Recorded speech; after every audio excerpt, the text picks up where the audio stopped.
You didn't just watch a royal statement. You watched a system reach its breaking point. A king and his heir stood side by side, their voices shaking as they finally admitted that the woman who holds the emotional center of this monarchy has been far sicker, for far longer, than anyone in power wanted to say out loud. This wasn't just a health update. This was about secrecy, control, and what happens when the one person who humanizes the crown nearly slips away. For months, the most carefully controlled institution in Britain managed the optics instead of the truth, trying to control reality itself. They fed the public polished lines about planned and successful surgeries, while the reality was far more dangerous than the cameras were allowed to see. The shocking truth is that this wasn't transparency. It was truth dragged out at the last possible moment. The palace prioritized stability of image over the minimum transparency required for an institution funded by the taxpayer. They treated the monarchy like a fairy tale, but Kate's illness became the moment the stage lights flickered and the curtain was pulled back. When a king has to overrule his entire court just to tell the truth, it exposes a deep-seated problem within the system. The palace tried to hide behind the shield of privacy, but in a public institution, silence often looks more like panic management than dignity. We saw a system that would rather let the public live in a world of conspiracy theories than admit to human vulnerability. This crisis revealed that when a monarchy relies so heavily on a few humanized faces, a single illness is no longer just a family tragedy. It is a survival test for the entire institution. Kate eventually gave them what the palace machine never could: honest vulnerability. She didn't just update her medical records, she reset the monarchy's script, proving that an ancient institution cannot survive in the 21st century by pretending nothing ever breaks behind palace walls. This night wasn't a routine announcement. It was a confession that the old ways of secrecy are officially dead. The mystery began with a clinical, brief announcement in mid-January, stating that Princess Kate had undergone a planned and successful abdominal surgery. At first, the world accepted the palace's timeline, but as days turned into weeks, the silence surrounding her recovery began to feel eerie and unprecedented. There were no hospital exit photos, no grainy paparazzi shots of a car leaving Windsor, and absolutely no reassurance photos to calm an increasingly anxious public. This wasn't just privacy. It was a total information blackout. In the digital age, you don't lose sight of a global icon like Kate for months by accident. You do it by design. The cracks in the official narrative became impossible to ignore when Prince William suddenly pulled out of a major royal commitment, the memorial service for his godfather, the late King Constantine of Greece, citing personal matters at the very last hour. In the rigid world of the monarchy, you don't just cancel a future king's schedule for nothing. This sudden withdrawal sent a shockwave through the press and the public, transforming a quiet recovery into a global mystery. The palace continued to insist that everything is fine, but the lack of visual evidence suggested otherwise. They were trying to manage a narrative that was rapidly spiraling out of their control. This silence wasn't a tactical error.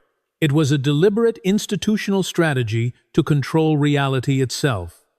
The palace believed they could force the public to look away simply by refusing to provide information. Instead, their refusal to offer even the most basic transparency created a vacuum that was quickly filled by global speculation, leaks, and damaging conspiracy theories. It was a high-stakes gamble on the princess's privacy that the institution was beginning to lose spectacularly. By attempting to hide behind the high walls of Windsor, the crown inadvertently highlighted just how fragile their fairy tale image had become when faced with a human crisis. As the months of silence stretched on, the carefully managed facade of the British monarchy began to crack under the pressure of its own secrecy. Behind the heavy gates of the palace, the planned and successful narrative was failing. The London Clinic, once a stronghold of royal privacy, became the epicenter of whispers that no amount of palace spin could silence. Leaks began to emerge, not the polished updates the public expected, but frantic whispers of unexpected complications and a condition far more serious than anyone in power was willing to admit out loud. The palace machine was no longer managing a routine recovery. It was managing a burgeoning crisis of legitimacy. Inside the palace walls, a Cold War was erupting between Prince William and a faction of senior advisors. It was a fundamental clash of philosophies. The institutional machine, desperate to protect the optics of the crown, against a husband determined to protect the humanity and dignity of his wife. This was privacy being used as a shield, not just for the person, but for the institution's deep-seated fear of the truth. Every cancelled engagement and missing photo was a calculated choice, and behind closed doors, those choices were being fought over with increasing intensity. The monarchy was attempting to control reality itself, but in doing so, they were losing the very people they were meant to serve. The absolute breaking point arrived in the form of a reported internal email that stripped away the mask of control. The subject line, echoing through the corridors of power, read, "She deserves more than silence."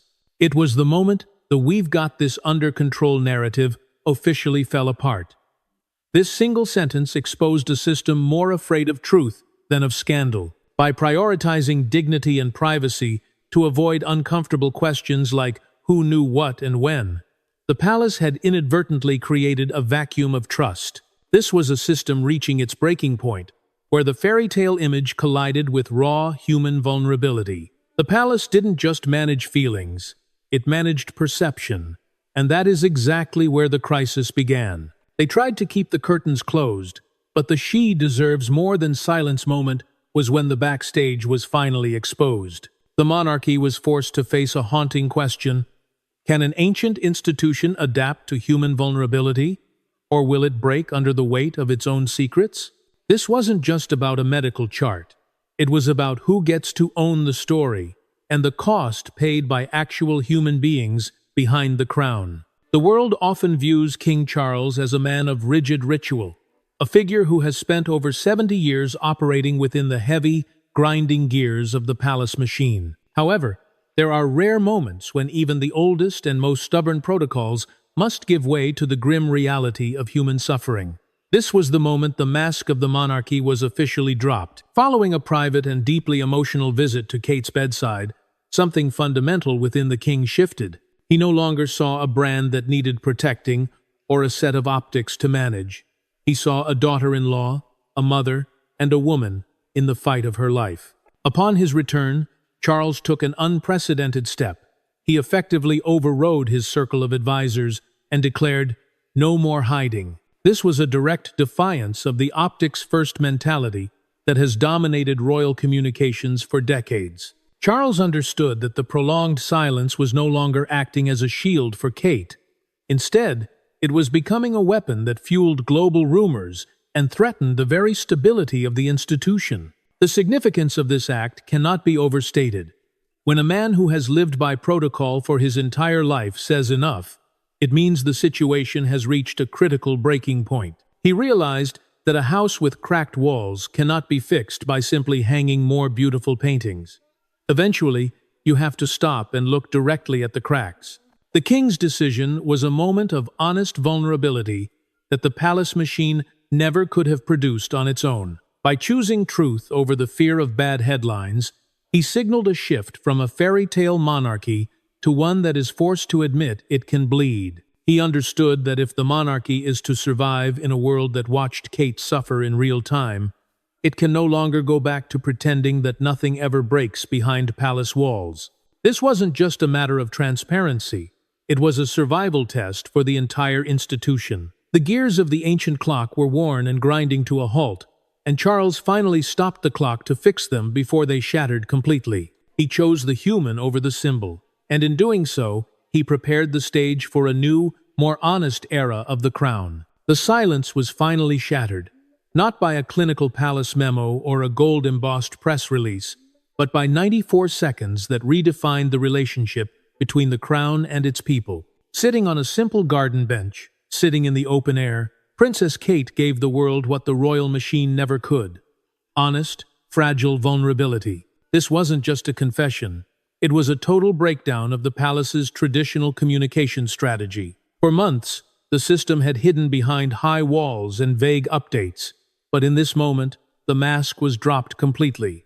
Kate's approach was a masterclass in pushing back the right way. She was human, honest, and yet firm about her right to privacy. Her body language and framing were a stark contrast to the cold, clinical statements previously issued by Buckingham Palace. She spoke directly to the cameras, turning the Vong Lep Tomo curiosity loop that had fueled months of gossip into a profound moment of global empathy.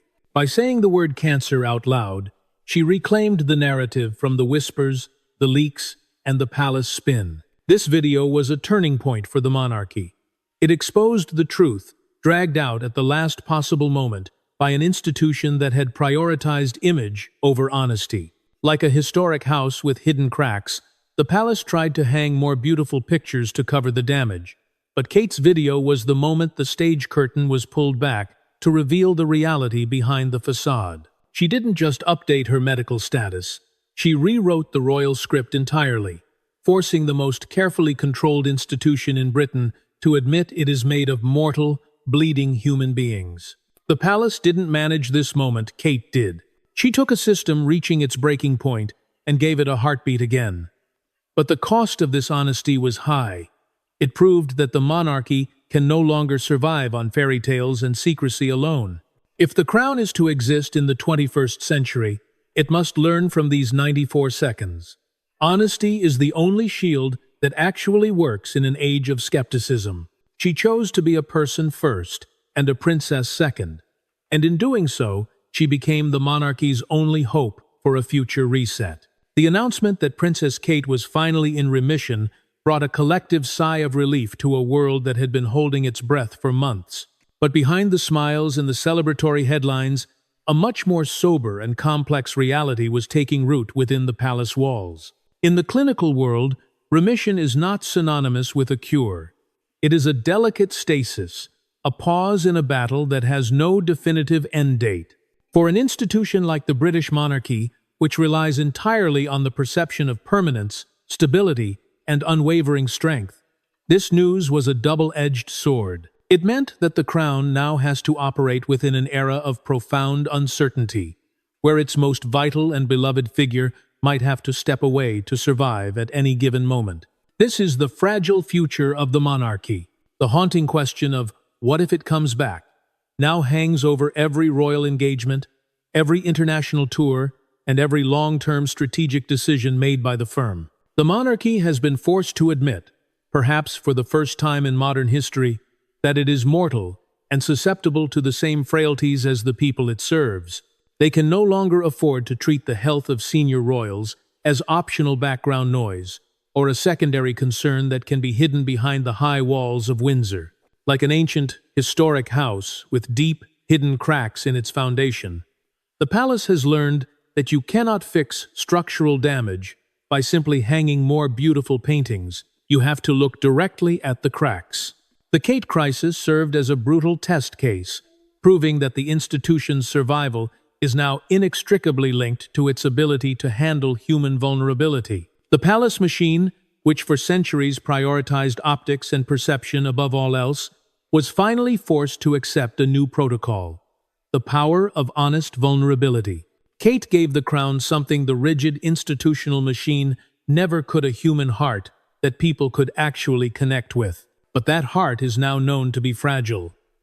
The remission announcement wasn't just a medical update, it was a reset for the entire monarchy's operating system. It signaled to the world that the future of the British monarchy is no longer a guaranteed fairy tale, but a day-to-day negotiation with the reality of human life. If the crown is to survive in a world that watched its future queen suffer in real time, it must abandon the mask of perfection and learn to lead through the honesty of its own fragility. For centuries, the British monarchy has survived by projecting an image of divine permanence and untouchable strength. It operated on the myth of the invincible crown, a system that never blinked, never bled, and certainly never admitted to human frailty. But the crisis surrounding Princess Kate's health has shattered that illusion forever. The palace has been forced into a historic and uncomfortable realization.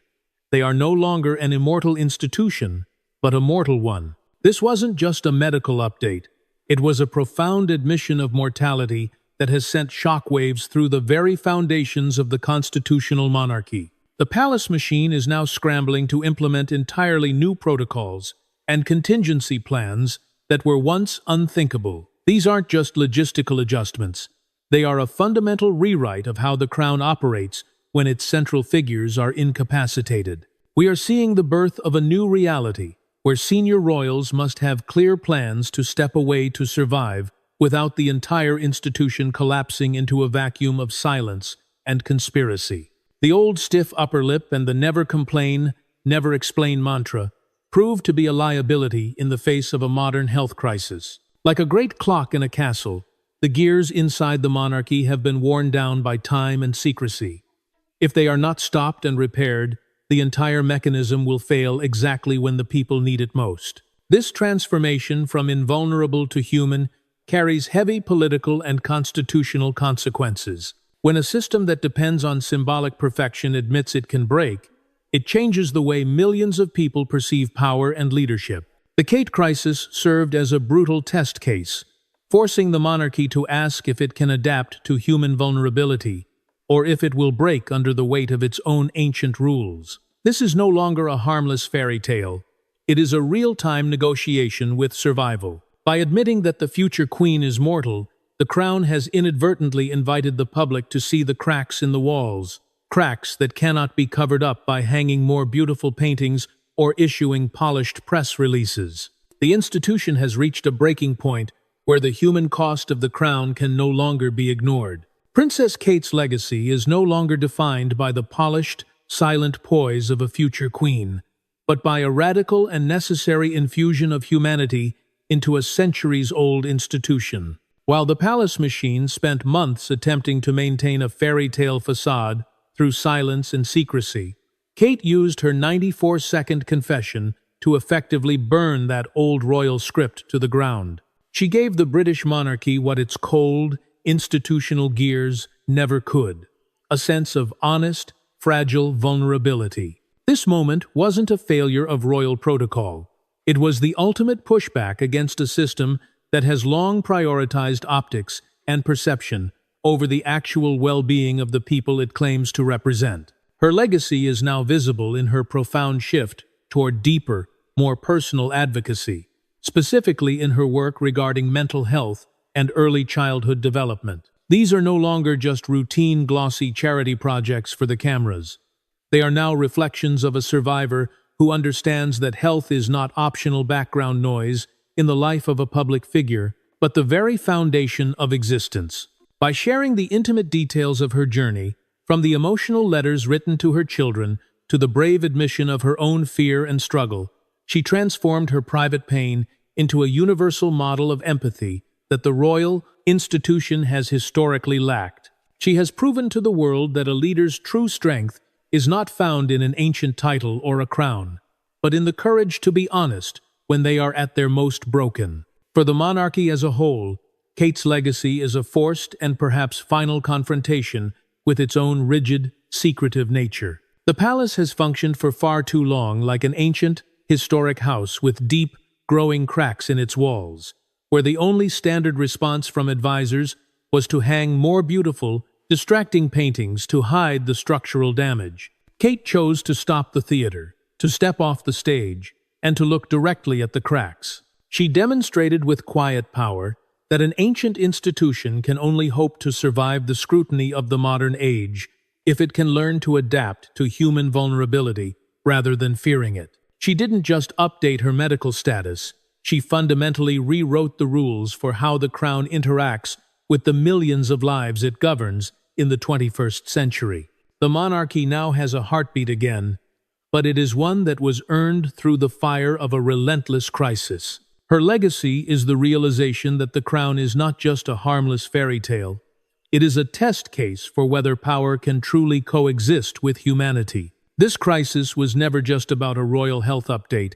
It was a profound test case for the survival of an ancient institution in a digital, skeptical age. We must look past the fairy tale veneer and understand what this silence actually reveals about power, secrecy, and the institutions that still govern millions of lives. For months, we were fed polished palace lines without context, forced to consume royal drama as mere gossip, while the structural integrity of the monarchy was failing in real time. The shockwaves from the Princess Kate announcement reach far beyond the palace gates, impacting public trust and reigniting the fierce debate over whether to abolish or fundamentally reform the monarchy. When an institution depends so heavily on one person to humanize the regime, her absence isn't just a family tragedy, it's an existential threat to the crown. We have to ask, if a modern democracy relies on a symbol that can be hidden for months behind a wall of secrecy, is that a strength or a dangerous structural weakness? The palace used privacy as a shield to manage the narrative, but there is a sharp distinction between respecting the privacy of a sick individual and a public institution concealing the condition of a central symbolic leader. This means something for you as a viewer, too. It is a lesson in how narratives of power and illness are constructed, so we don't just blindly consume these stories. If the monarchy wants to survive a world that watched its future queen suffer, it can no longer pretend that nothing ever breaks behind its walls. Like a great castle clock with worn gears, the system was caught grinding to a halt. This crisis wasn't just a routine event. It was a turning point that forced us to decide if we still trust the palace when they claim everything is fine. We are no longer just watching a drama. We are witnessing the price of secrecy and the urgent need for a system that can actually adapt to human vulnerability. This is the end of the monarchy as we knew it, and the beginning of something far more fragile, yet perhaps far more resilient. The new order confirmed by Princess Kate isn't just a change in PR strategy. It is a total structural collapse of the old royal guard. The shocking truth that the palace failed to manage her crisis has forced a final, irreversible choice. The crown must either embrace the light of transparency or perish in the shadows of its own making. For centuries, the British monarchy functioned as a distant, untouchable entity, hiding behind the never complain, never explain mantra.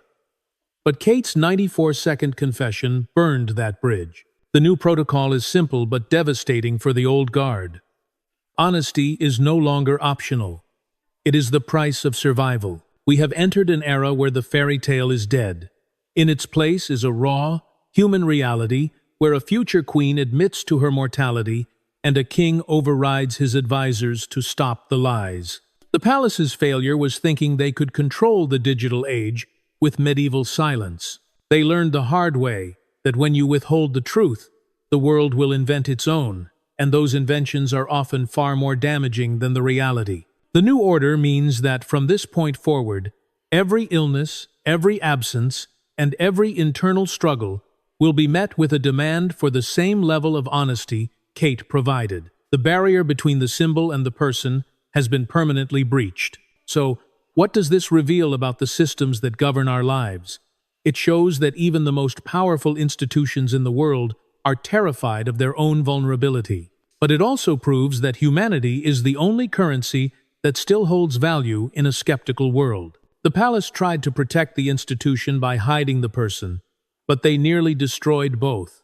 It was only through Kate's courage to be seen in her brokenness that the crown found a way forward. This wasn't just a health crisis, it was a revolution of the heart. The new order is a monarchy that bleeds, a monarchy that hurts, and a monarchy that finally admits it needs its people as much as the people need a symbol. As we look to the future, we must ask ourselves, do we want a monarchy that is a perfect, hollow statue, or one that is as fragile and honest as the woman on that garden bench? The choice has already been made for us. The palace machine has been dismantled, and in its place stands a family trying to survive the weight of a crown that no longer offers the protection of secrecy.